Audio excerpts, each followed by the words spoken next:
Welcome, everybody, to the CFL Weekly Pick'em Show. We're at week 7, correct there, Brian? Yep. All right. I just figured I'd catch you early. Figured maybe I'd catch you napping. But I'm your host, Mike Goodpaster. Right now I want to welcome in my co-host. First off, we got Brian Schmidt. I am good. I am here, and I am undefeated for the week. Oh, yeah. And, of course, as always, the big loser of the week was Os Davis. How you doing, Oz? Oz Davis was not the big loser of the week. Oz Davis only chose one game incorrectly. I did say that the Alouettes were going to blow out.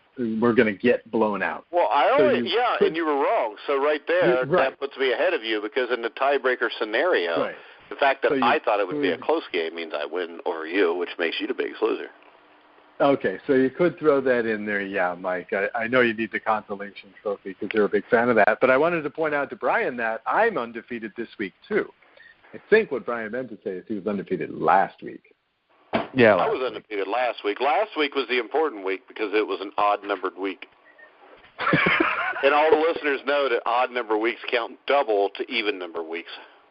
Right. You just made that rule up. Right. Yeah, so it's my show. I'll make freaking rules, all right? Somebody's got to make the rules. It might as well be the one that has the mute button that he can push. Ooh. Oh, yeah. Yes. All right, so let's start off with maybe the greatest CFL regular season game ever. The Hamilton Tiger Cats got beat by Calgary 60-1. Brian, do you think that Joe Uden should still own this team? That is an inside joke. Anybody in Northern Kentucky, Cincinnati, or Owensboro will get it. But yeah, and the funny thing is anybody that's getting that joke right now is laughing hysterically. Yeah, because it's the funniest shit ever. Oh, that was funny. Yeah, that's bad.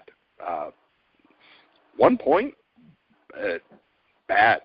Boy, there's nothing good about that game. Anybody that had to sit and watch that game through its entirety is probably now in witness protection. So how about this, Oz? You're the big gambler here. Yeah. And the resident alcoholic. So the question I'm going to ask you is this. How stupid do you feel if you bet on Hamilton and gave the 13 points or took the 13 points? I bet on Hamilton? No, if you know there's people out there that said, it's a lot of points for a pro football game, and they bet it. On the official CFL Pick'em site, 6% of people took Hamilton to win this game outright. Now, I know that's a lot of fanboys, but still, I mean, after the first quarter, how could you believe that this team was even in this game? I mean, it was. I was just telling you before the show that I've watched every single game this season. But I'll tell you what, I turned this one off at half because it was such an ugly blowout. And I took a guess at what the score might be. And I figured, okay, so second string's coming in. So I'd say final score is probably going to be about 42-14. And then I look at it the next day, and it's like 60-1. It's like, and the thing is this. I mean, Andrew Buckley was 10 for 10. Yeah. Well, the backup quarterback was 10 for 10 for 106 yards and a touchdown. I was going to say, in response to Brian, there is one good thing you could say about Hamilton in this game. For the first time this season, the defense kept the opposing quarterbacks to under 350 yards. However, they did give up 3 rushing touchdowns, so that's kind of a minus. Yeah, on like 170 yards. They almost give up 200 yards rushing, didn't they? Oh, yeah. Messam is back on top of the statistics board, and I think he's going to stay there now for the rest of the season. All right, so the sad part to this game is being in that locker room. How many fingers are being pointed at everybody at this point? I mean, if you're a player, I mean, you got to be looking around. I mean, how many guys in that game actually quit? Really didn't play hard. I mean, you had to quit to lose 60-1 in a professional football game. Yeah. The only thing I kept thinking about when I saw that score, and Michael understand this inside reference, was when we a few years back lost 3 centers in a matter of Yeah, but you know what? We still didn't 60-1. Yeah, but we had a certain guy that was kind of an important position that kind of quit on it. Yeah. And you know how that how many guys quit in this game? I mean, man, the story is this, Oz.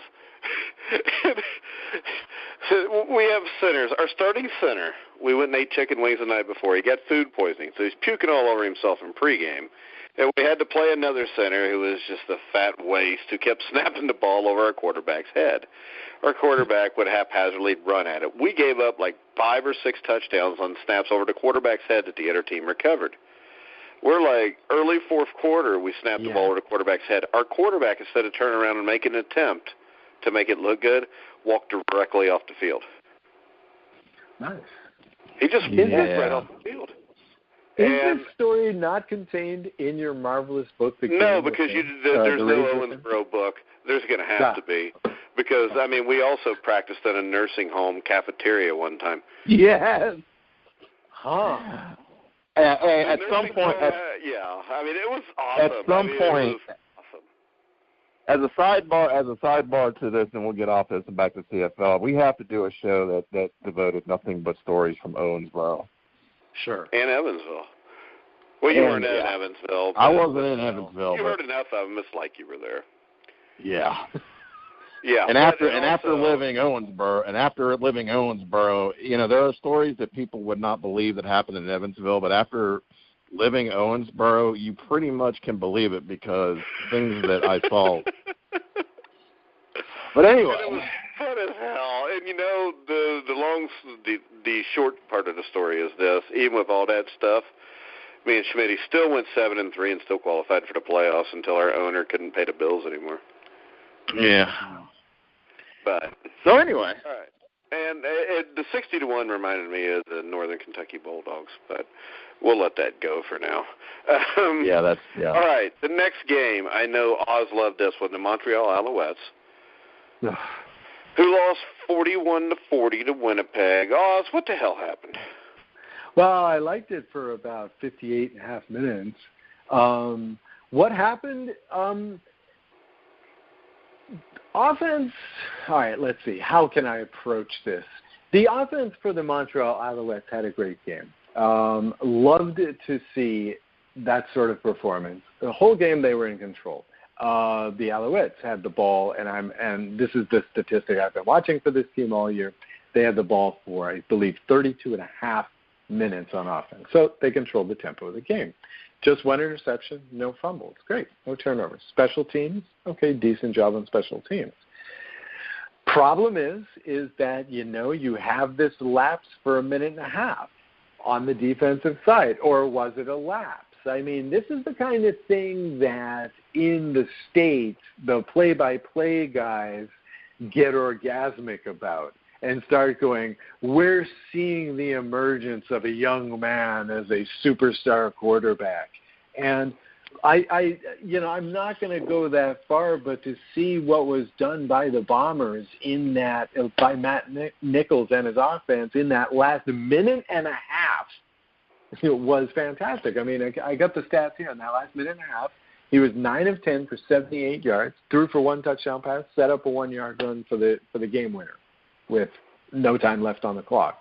I mean, really took control of this game. And this was 1 week after the bad loss to BC. This was, as he was going through the second to last drive, the talking heads were saying stuff like, oh, this is terrible. They choked in the clutch again, da-da-da-da-da-da-da. And here comes Matt Nichols. And the week after, I dissed on the Blue Bombers for giving up points in the fourth quarter. And he comes back and wins this game. Of course, it's a shame that the referees called back probably the Alouettes' 2 best defensive plays of the game, either one of which would have won them the game probably. Sorry about that, but, I always say don't blame the refs if you lose by 1 point. You can't put yourself in that position. So it's a great effort by the Bombers. I mean, I like what the Alouettes did, but I'm really sad we lost, and we could have won. Yeah, and Brian, the big thing here is, as we talked last week, they had a devastating loss. They got outplayed for 58 and a half minutes. but there was still enough fortitude on that team, led by Matt Nichols, to make this comeback, where if you don't make this comeback, I mean, this could turn into 3-4 losses in a row once that train gets going. Yeah, and it's funny that we had all talked about last week, can Matt Nichols come through in the fourth quarter? We've seen many times where they've had leads and lost in the fourth quarter. Can he be a guy that, can lead comebacks and do that? I mean, and then a week later, here we are. That was a fun game to watch for a lot of reasons. But watching what they did in the last few minutes of that game, that was a masterful performance, and can certainly, I think, catapult them to do some things. Again, when you look at this, you go back to Calgary. I mean, Calgary's Calgary. They're going to be a hard team to beat, but it's certainly great to see Winnipeg do this, and it was a great game to watch. I'll tell you, it was one of the more fun CFL games that I've watched. Yeah, and then we had another really good game that I think the officials affected a little bit here. Would have been the Edmonton Eskimos stayed undefeated with a 37-26 win over the BC Lions. Me and Oz were talking about it earlier, before you got on the line, before we started the show. It's amazing. Edmonton, they lose John White, their starting running back. They lose one of their best linebackers. They're losing players left and right, but they're still continuing to win, and I think the big part of that is not just Mike Riley. I think, Brian, that the fact that their offensive line is vastly improved from last year. Yeah, their offensive line is improved, and when you watch them and you watch in this game, especially in the fourth quarter, they just a different attitude, just the way that they approach the game offensively and defensively. And Matt Riley, Riley has a lot to do with it. Look, the guy is the best quarterback in the league, and he shows that by the fact that his poise is there. And right now he's a hot quarterback, and you got Hazelton, and I think as you look at these injuries.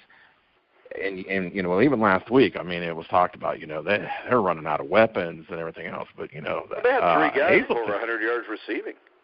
Yeah, and Hazelton, he came from Toronto. Hazelton is a good receiver.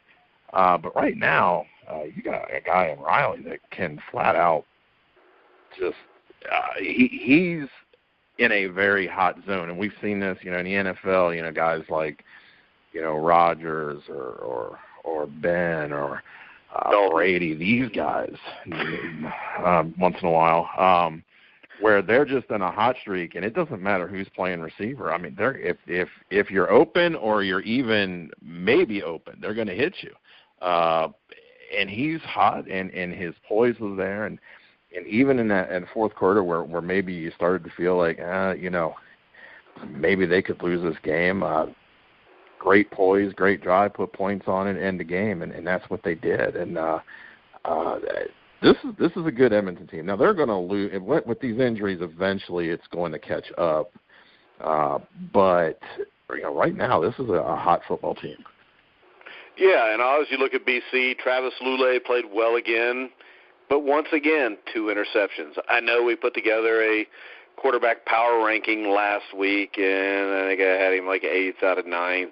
And I had BC fans, being like BC fans are, complaining that he was undefeated at 2-0, so he should be higher up. But I still think for the year he's thrown more interceptions and touchdowns into 3 games. Where do you think BC stands? I mean, they're still obviously a good football team, and I think Lulay gives them a better chance to win than Jennings right now. Now, that's an interesting speculation because, wow, you look at the numbers that Lulay put up in this game, and 22 of 26, I believe, but two interceptions. and for me... Yeah, but it's the same problem Jennings has. Right. And it's this insane tendency that BC has to dig themselves a hole. Like, okay, Lulay, right? Only 2 interceptions. Both of them were in the second quarter. The first one came right at the beginning of the second quarter. His team's already down 10-3. He throws the pick, and guess what? Pretty soon it's 17-3. Now, you can get away with that against Saskatchewan. You can get away with that against, Toronto or whoever, but you cannot get away with that against Riley and company. He's not going to forgive you. He's not going to take the foot off the pedal. You know what he's going to do? He's going to score 3 more touchdowns because that's what they did. Who needs the extra points? Before this game, Riley hadn't thrown an interception all year. He threw 2 interceptions in this game, I think, because Trayvon Vaughn left in the first quarter. They were running with their fullback at running back. So guess what happened? They were throwing the ball on 3 downs every drive. They stopped punting. They stopped going for field goals. And they still crushed BC because BC spotted them such a lead. It's like it doesn't matter who's quarterback for BC, and it doesn't matter who they're playing. They dig themselves a hole. And why is this happening? It's baffling. Well, and that brings us to the last game of the season, or last game of the week that we're going to talk about, and that would be Toronto losing 38-27 to Saskatchewan. And my question, Brian, is what the hell was Sears thinking when he didn't touch the guy when he was down? I mean, I know what he was thinking, but it was stupid to think it. Oh, yeah. It's unfortunately, especially when there's people out there that bet money on these games, and it directly affects their livelihood. I don't know anybody like that, but I'm sure there was people that, like, maybe sitting in Indiana watching that game and see that they can get the ball back and win it, and then maybe the parlay of the over-under and the game pick-em could have made them some money. And then this guy just literally just lets that money run right through that man's hands.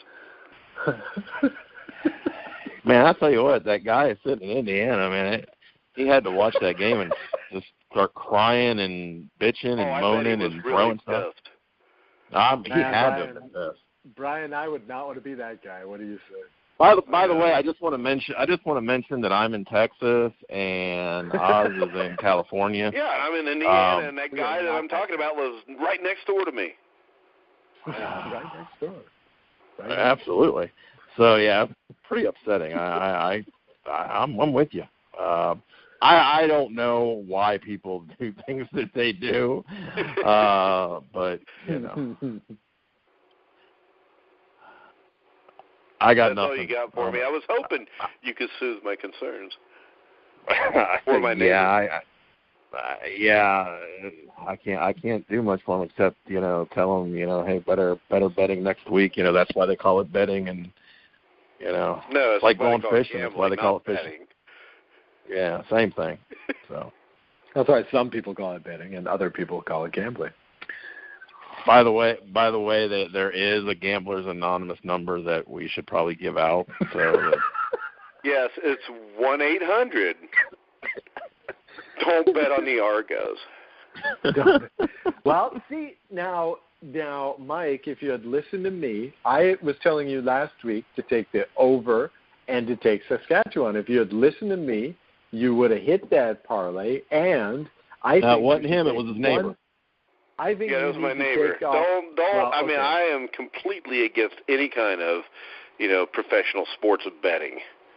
Okay, yeah, it was his neighbor. Remember that. Yeah. I think your neighbor gets you -1 win from last week off your score, and so you would. Well, our neighbor obviously didn't listen to you, but if he did, most weeks he would lose. I'm just bringing that up. Yep, that's true. He's got to know when I'm good though, and I was good last week. But This was okay. Had you not had money on this, or I can ask Brian. This was my neighbor had money on this. Sorry, I keep forgetting. Sorry, your friend. We're trying to run my name through the mud. Sorry, I'm a bad man. Well, I mean, I just now cleared my name up from the moonshining thing like 10 years ago. But go ahead. I mean, saying one didn't have any money on it, one would think that this was a great game. This was a highlight clip game. And Kevin Glenn and Ricky Ray were damn near flawless. I think Ray threw 3 touchdowns, no picks. Glenn threw 4 with no picks. And, I mean, they both played outstanding. Deron Carter was awesome. Bakari Grant was great. The Combs kid for Toronto played his ass off. I mean, it was a hell of a football game. Naaman had a couple great catches from Naaman Roosevelt. He was great. Coombs was great. Yeah. Excellent game. It was kind of like I don't know. To me, it was kind of like, just one of these pendulum games, and it just happened that Saskatchewan scored twice in the fourth quarter. Well, it just happened that the Sears kid didn't touch that kid down, so they could get the ball back. Yep, that's true. Yep.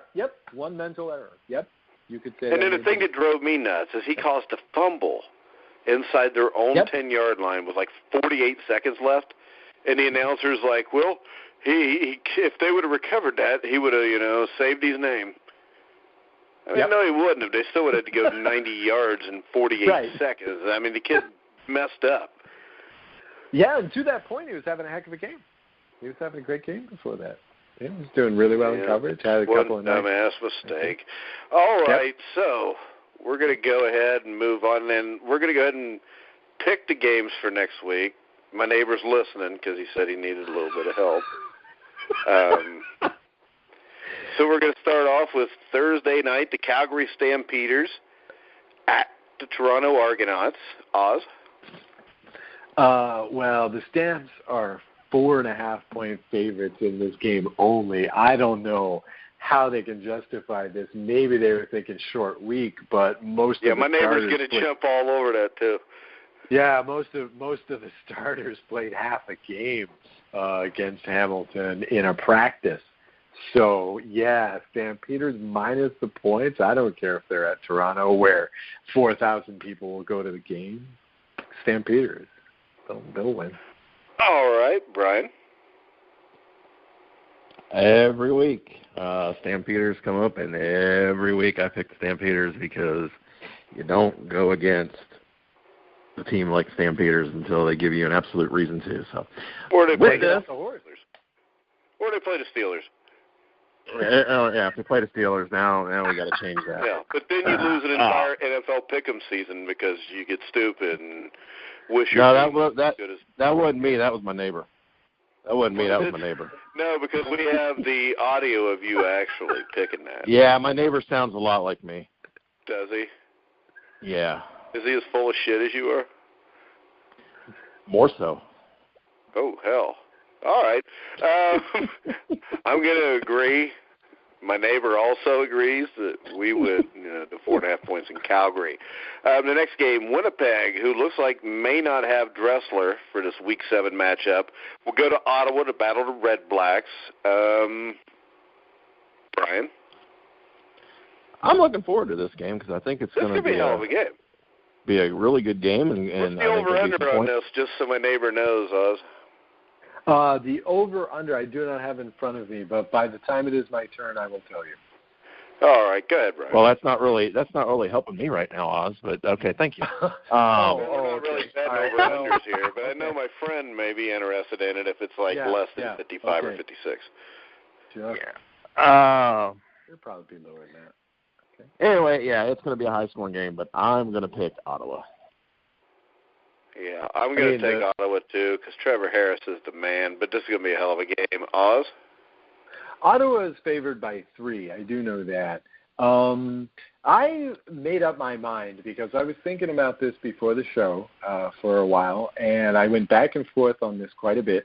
It's going to be pretty tough to watch Winnipeg duplicate what they just did. But if they're as good as I think they are, then I would have to say that they're going to win again. So ultimately what I came down to is I'm going to go the opposite of whatever Brian said. So I'm going with Winnipeg. That's kind of rude. Let's see. Why? It was completely arbitrary. The over-under on this game is, 58.5. Ooh, they're pushing it. Tough to go the over on that. That's a lot of points. Although Winnipeg's been spinning the scoreboard this season. That's a lot of points to put up, though. Yeah, that's a lot of points. But then again, you got Harris, Winnipeg offense. So 32-27. That gets you 59. So. Do you think it's going to be that high? I mean, so you really think that me and Brian are so stupid you'd have to give us a score to equal 59 so we'd realize what it was? No, I'm just thinking out loud. Because I was going to thank you for doing that so me and Brian didn't have to use our fingers. Okay.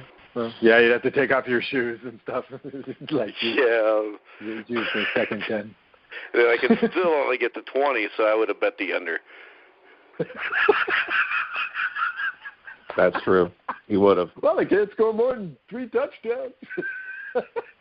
Yeah, I mean, that's 40 points. That's less than 59, right, Brian? That is less than 59 in most math, whatever you want to call it. All right. So we all agree we're all picking Ottawa. Next game. No, we're not all picking Ottawa. I'm going with Winnipeg. I'm sticking with the Too Winnipeg. late now. You've already picked Ottawa. Winnipeg now. No, he did pick one of pick first. I'm going Winnipeg. I know. All right, next game, Hamilton, Edmonton. I'm going to take Edmonton. Brian's going to take Edmonton. Oz is going to take Edmonton. All right, what's the point spread on this? 14.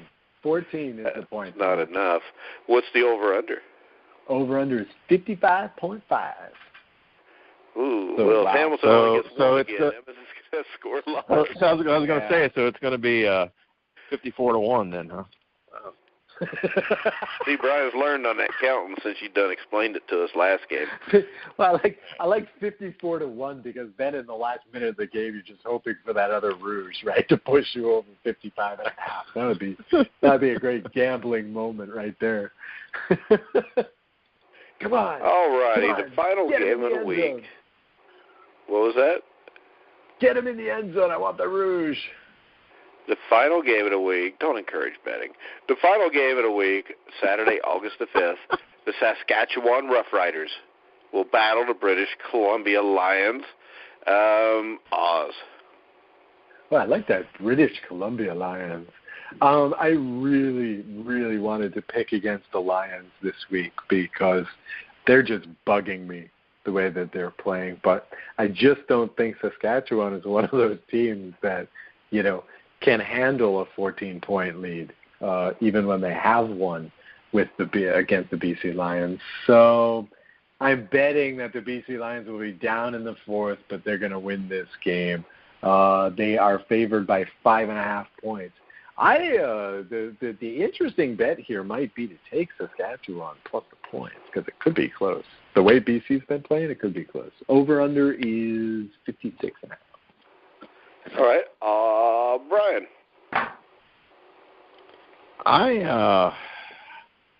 I'm going to go with Saskatchewan. Oh, damn, I was going to go with Saskatchewan. No, I'm not going. I'm going to go with Saskatchewan. I'm just not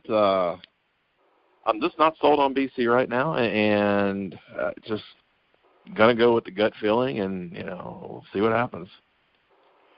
All right. I was going to pick Saskatchewan, but that was just so Oz would make fun of me. But now since you've done it, it kind of kills the fun. Well, damn. Because if you had made the pick, it would have been irrational, but Brian made the pick, so it's gutsy. Well, no, because you've made fun of Brian constantly over the 2 years we've done this. And I think at least every other show, Brian, doesn't he say, well, I'm just going to pick the opposite of whatever Brian picks there? Pretty much. It's happened a fair amount of times. But the nice part is I'm right more times than I'm wrong, so that helps. But yeah, because Oz is the biggest loser. Yeah. Even if he wins, loses. I default up doing the incorrect thing. See, next week it'll be something like, well, I couldn't decide on this game, so I just went with whatever Brian picked. I'm going to go with. I could do that. Yeah, but then that'll be like condescending or something. No, see, it's just arbitrary. That's the thing. It is. It's arbitrary that you always mock Brian. No, I could have said, I'll just go against whatever Mike picks. I could have just as easily said that. Because the point you don't is do that. You always do that to Brian. Well, in this case, Brian went first. Maybe he always goes first. No, I just don't think it matters. I think you would do that. I just think that you always will try to bully and intimidate Brian. I feel bad for Brian a lot of times on the show. Yeah, that's me. Because there's been times before where he'll call me after the show, and he's almost in tears, Oz. Oh, yeah. Brian, yeah. See, now you're losing, Brian. Now you're losing your ally, Mike. Yeah, I was like, wait a minute. That must have been my neighbor again. Oh, maybe it was. Could have been. I know he was damn near in tears when that Sears dude didn't touch that guy down in that game. His kids were pissed, too, because that was going to be their pizza money. And to Dad's You guys beer are money, 'cause awfully. he's one of them You guys people are that drink. awfully chummy with your neighbors, I must say. You doing wife swapping too and stuff, or what? My wife goes shopping all the time. You really said swapping. I forgot you're in California, bleeding heart liberal. Mike, I really have got to stop trying to one-up you. Someday I'm going to learn. Someday I'm going to learn that I can never get you. I can never get you. I try, but I can't get you. Brian's seen many good people try, too. It has never worked out for anyone. Is that not true, Brian? It is true. I've seen people try when you were drunk in an easy chair in the middle of Owensboro, Kentucky, and still didn't work. So yeah, too quick. Now you're insinuating I drank before. I try to keep a wholesome image. Oh my Lord, have mercy! You try and fail. Well, see, Brian's never tried to one-up me. He just lets it go. He sits in the corner and watches people make fools out of themselves. Have I made a fool of myself? Bouncer died. We've never had a moment of silence on the show for Bouncer either, Brian. No, we haven't. We need to do that sometime. Yeah, he was a cute little floppy-eared dog that Brian used to kick all the time. Was that you or Trent? No, that was Trent. Oh, I was drunk in that chair. I didn't know. But I just saw some dude picking on a little dog. But that dog died. But his mom owes me money, so I didn't really care because she didn't pay me and Brian for the last 2 or 3 games. Oh, what a nice story. I know. It's real heartwarming. But hey, if anybody's in Owensboro, Kentucky, you know Melissa Logston, she owes me like $1,300 and Schmitty at least $300 or $400. Yeah. So, tell her to listen to the show. Tell her to put it all on the BC Lions this week. Yeah, let it ride. Let it ride. Just don't bet on a team with the last name is Sears, because that dude will screw you. There you go. He will. We need to have him on the show, and he needs to explain this to my neighbor. I mean, really, he does. I know he wanted to strip the ball, but come on, you get the ball back if you just tackle the guy. But I'm a Bengals fan, and I haven't even seen shit like that before. Yeah, how about it? But, all right, any final words, Brian? Oh, I feel like I've said enough tonight. All right, Oz. Winnipeg is a good team? Really? Yeah, that's what I'm going with. That's it. That's my continued theme. Yep, that's my continued. So, do you owe Joe Pritchard money or what? No. I'm just pressing this home. All I've got among the Winnipeg fans is a bunch of doubters and a bunch of, oh my God, I don't know if we can. You guys can do it. This is a good team. The Winnipeg Blue Bombers are a good team. All right, my final statement will be that the Calgary Stampeders are a good team. I win. They're pretty good. I want to remind everybody to check out all of our sponsors, Replenishing Hair Technologies, Gridiron Mow, Power Plus Mouth Guards. You can find the links to their websites on thegruelingtruth.net. You can catch all the articles, the CFL power rankings, the CFL quarterback ratings, which will be out sometime in the next 48 hours. Also remind everybody to check us out on iHeartRadio, TuneIn, Spreaker, Stitcher, All right. Yeah, I just got a bad message from Robert. And Robert Drummond will hopefully be back next week. He had a medical emergency tonight, so he couldn't make it in. So for Brian Schmidt, Os Davis, I'm Mike Goodpaster. You've been listening to The Grueling Truth, where the legends speak.